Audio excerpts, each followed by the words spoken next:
예, 여러분, 반갑습니다. 사차는 남자, 우반입니다. 돈 좀 꿔줄까? 오늘 이야기도 30대 중반으로 한번 얘기하고 싶었어. 어제도 30대 중반으로 이야기를 해봤는데, 오늘도 30대 중반 얘기하고, 내일은 30대 후반이나 이야기해볼까? 생각이 들었는데, 근데 어제 이야기도 그렇고, 좀 뭐라고 해야 될까? 약간 여자들의 이야기는 이해가 안 되는 경우가 되게 많지 않아요, 여러분? 그래서 남자들의 스토리를 보게 되면, 그게 충분히 납득이 되는 경우가 되게 많은데 여자들의 스토리는 보면 이게 이해가 잘 안 가. 그게 왜 그러냐면 여자들은 항상 자기 편에서 이게 해석하는 능력이 있기 때문에 그래서 이해가 안 되는 건데. 근데 어제 같은 경우는 사실 남자도 조금 문제였고 여자도 문제가 있었지. 그지? 그런 것들이 있었다면 오늘은 30대 중반에 대해서 내가 얘기하고 싶은 내용이 있었거든. 그래가지고 오늘은 거기서 얘기를 하려고 합니다. 아, 이건 뭐지? 아, 이거 항산화제. 항산화제. 항산화제 방금 먹었거든. 이거 나이 들면 먹어줘야 돼. 알았지? 비타민하고 많이 챙겨 드시고요. 오늘 이야기는 뭐냐 하면요. 그래, 그 얘기를 해야겠다. 인터넷 돌아다니다 보면 여러분 분명히 봤을 거야. 30대 중반에 괜찮은 남자 왜 이렇게 없죠? 라는 거 있잖아. 30대 그러니까 30대 중반이면 그냥 괜찮은 남자가 없다고 생각하는, 그리고 괜찮은 남자가 있어도 왜 솔로일까라고 물어보는 그런 글들이 굉장히 많거든요. 그래서 그냥 구글에 30대 중반만 봐도 다 이런 거야. 다 이런 식이야. 30대 중반에 괜찮은 남자가 미혼 솔로일 확률. 이것도 블라인드고. 썸 연애에서도 괜찮은 남자가 30대 중반까지 솔로인 이유가 뭘까? 이런 거. 그리고 30대 중후반에 괜찮은 남자랑 결혼하는 여자 있어. 그래서 30대 중반이 넘어가면 좋은 남자 만나는 걸 포기해야 되나?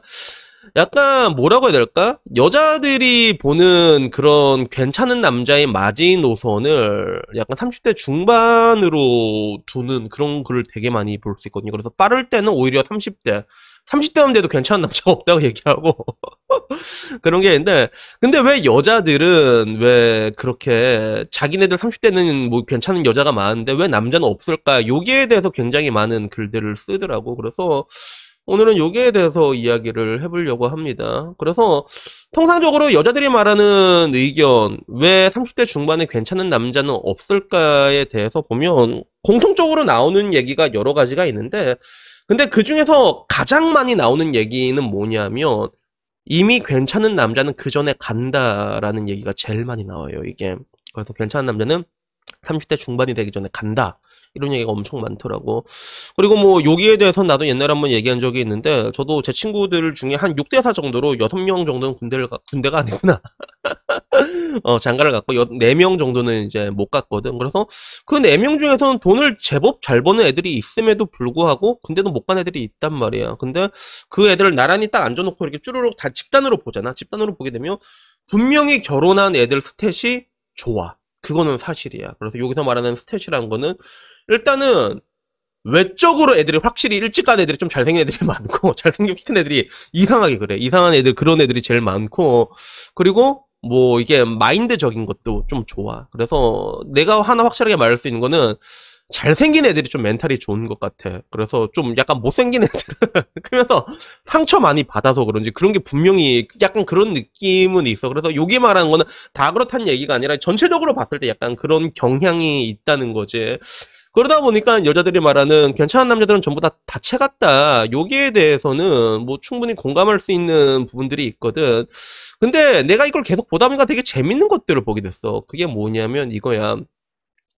괜찮은 남자가 30대 중반까지 솔로인 이유가 뭘까 물어보더라고. 그래서 이게 그 남자가 그냥 결혼할 생각이 없어서 솔로인 건가? 대기업 다니고 학벌도 무난하고 키 크고 잘생기고 성격도 좋은데 이런 남자랑 소개팅을 했고 FT에서 만나고 있어. 근데 나는 결혼 생각이 있는데 결혼 생각이 있는데 자기는 근데 결혼할 마음 없는 남자랑 시간 낭비를 하고 싶지 않아서 고민이다. 근데 이 남자가 너무 괜찮으니까 결혼할 생각이 없을까 봐 그게 걱정인 거지. 그래서 그 약간 큰 결함이 있는 게 아니라면 본인도 뭐 그냥 결혼 생각이 없어서 안 하는 거겠지 이런 식으로 물어보더라고. 그래서 결국에는 이런 남자랑 만나면 나 혼자 김치국 마실 것 같다. 그래서 힘 빠지고 상처받아서 헤어질 것 같은데 다른 분들의 생각은 어떠냐라고 물어보면 되게 재밌는 게 이런 뭔가 30대 중반에 괜찮은 남자에 대해서는 남녀노소 불문하고 다들 좀 안 좋게 보는 경향이 있더라고. 블라인드도 그렇고. 그래서 여자 문제가 많을 것이다. 아니면 그간 자기 경험에는 괜찮은 남자들은 30대 중반에도 너무 까다롭다, 남자가. 아니면 이게 맴매라든가 원나잇을 즐기는 남자다. 아니면 그냥 결혼 생각이 크게 없다. 뭐 이게 세 개인데, 근데 좋은 얘기보다는 좀 안 좋은 얘기들이 좀 많더라고. 그래서 뭐 대기업 다니고 학벌도 무난하고 키 크고 얼굴도 괜찮았는데 나중에 본성격 나오고 이제 뭐 알코올 중독 수준에 다들 이제 업소 매니아였다. 이런 얘기가 엄청 많이 나와. 그래서 이런 얘기는 비단 여기서 끝난 게 아니라 다들 그래. 괜찮은 남자가 이제 있냐, 30대 중후반에. 근데 다들 이렇게 얘기하면 이런 게 없다라고 얘기하는 사람들이 굉장히 많아지면서 오히려 야, 그냥 30대 중반이 넘어가면 좋은 남자를 만나는 걸 포기해야 되냐라고 얘기하는 사람들도 되게 많아. 그래서 그 와중에는 뭐 이제 자기가 괴물만 만났다라고 얘기하는 그런 사람들도 있는데, 근데 내가 항상 얘기했잖아. 만약에 여러분이 만난 놈이 살다 보면 한 두 명씩 이상한 애들이 걸릴 수는 있어. 근데 여러분이 괴물만 만났잖아. 그러면 그거는 네가 그래서 그런 거야. 그게 네가 괴물이니까 그런 거라고 내가 항상 얘기하잖아. 곽철용이 했던 말이 있잖아. 곽철용 그 깡패로 만들지 말라. 화란이가 근데도 화란이가 곽철용이 그렇게 대해줬는데도 이제 막 곤이 오니까 쪼니어코 블루라벨 판다고 좋아가지고 홍홍홍 이러다가 곽철용이 빡돈 거 아니야, 그치? 그래서 그런 사람만 만나면 그렇게 되는 건데, 근데 저는 결론적으로 얘기하고 싶은 게 뭐냐면요. 난 이 광경이 굉장히 재미있었어. 이게 왜 이렇게 재밌냐고 느껴졌냐면, 다들 알겠지만, 여자분들이, 난 진짜 묻고 싶은 게, 괜찮은 남자의 기준이 도대체 뭐냐라고 얘기를 했을 때, 그 괜찮은 남자의 기준이란 게 존나 높아요, 진짜.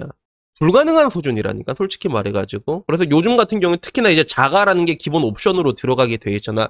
막 이게 결정사 이런 데 가도, 결정사 유튜브 와도 자가 얘기가 제일 많이 나오잖아, 그게. 근데 불가능하다니까. 서울이면 불가능하고 지방도 요새는 불가능이야. 요새 지금 울산도 아파트가 막 8억씩 해요, 진짜. 그걸 어떻게 가지고 있냐고. 그러니까 이미 요 근래 결혼한 애들은 보면 거의 아바타처럼 대리전이 돼 있더라고, 결혼이라는 게. 부모님들이 띡띡띡띡 조정해서 너 뭐 필요하냐, 아파트 오케이 토스 이래가지고 그런 식으로 돼 있는 경우가 많고, 애초에 여자들이 요구하는 것 자체가 불가능한 걸 요구하는 경우가 굉장히 많아. 자기들도 불가능하다는 걸 알고 있어. 근데 문제는, 야, 불가능한 걸 요구하면서 왜 그러는 거야? 라고 말하는 여자는 되게 찾기 힘들지. 왜 그러냐 하면, 그런 여론이 있으므로 자기가 이득이 될 거라고 생각을 하니까. 그러니까 굳이 뭐 이제 입싹 닦고 있는 거란 말이야. 근데 더 웃긴 건 뭐냐면, 그래, 나름 이제 힘든 조건들 다 맞춰가지고, 좋은 남자가, 그래, 한 100명의 남자가 있으면, 그래, 다 잘라내고, 그래, 한 20명 남았다고 치자. 근데 그 20명을 만나도 방금 어떤 얘기를 해? 저 남자 이상하겠죠? 이러면서 의심을 한단 말이야. 일어나면 되게 웃기지 않냐는 거지, 여러분. 그래가지고, 나 보면 저게 도대체 무슨 상황이지? 난 굉장히 웃기더라고. 그리고 반대로, 내가 늘상 얘기한 게, 좋은 남자랑 좋은 여자는 미스매칭 된 경우가 굉장히 많다고 얘기하잖아. 그리고, 여러분들이 좋은 남자를 만날 거면 좋은 여자가 되면 된다는데, 그러면 좋은 여자란 무엇일까에 대해 가지고 왜 그런 것들을 생각하는 사람들은 왜 이렇게 없을까라는 생각이 들더라고. 그래서 결론부터 얘기하자면 여기서 가장 중요한 논제는 뭐냐면요, 여러분, 이거예요. 가장 중요한 논제를 내가 하나 말해줄게. 방금 전 이제 글 봐서 알잖아. 30대 중반 괜찮은 남자 왜 이렇게 없죠? 30대 중반 왜 괜찮은 남자는 다 없죠? 다 시집 갔네요 라고 얘기하는데, 되게 신기하지 않아요, 여러분? 그 수많은 질문 중에서 30대 중반 여자 왜 괜찮은 여자가 없죠? 라는 글은 단 하나도 올라오지 않았어. 이게 무엇을 의미하는지, 이게 무엇을 의미하는지 여러분들 한번 스스로 한번 좀 생각을 해보셨으면 좋겠습니다. 그래서, 어쨌거나 내가 말하고 싶은 거는, 마지막으로 말하고 싶은 건 모든 거에는 때라는 게 있는 게 사실이에요. 진짜 때라는 게 있거든요. 그래서 내 유튜브 채널 중에서 이렇게 라이브 하다 보면 간간히 오시던 김원이라는 사람이 있었어. 근데 그 사람이 어느 날 얘기하는데, 자기는 되게 잘생겨가지고 아무런 문제 없다 이런 식으로 얘기를 하더라고. 그래서 야, 니 얼마나 잘생겼는데 사진 보내봐라 했는데, 진짜 존나 잘생겼어. 심지어는 전문직이란 말이야. 근데 그 김원이가 얼마 전에 형 저 결혼해요 이러면서 돈 던지고 갔단 말이야. 왜 결혼해요? 이렇게 하니까 나도 이제 조금씩 힘들어지는 게 느껴지더라.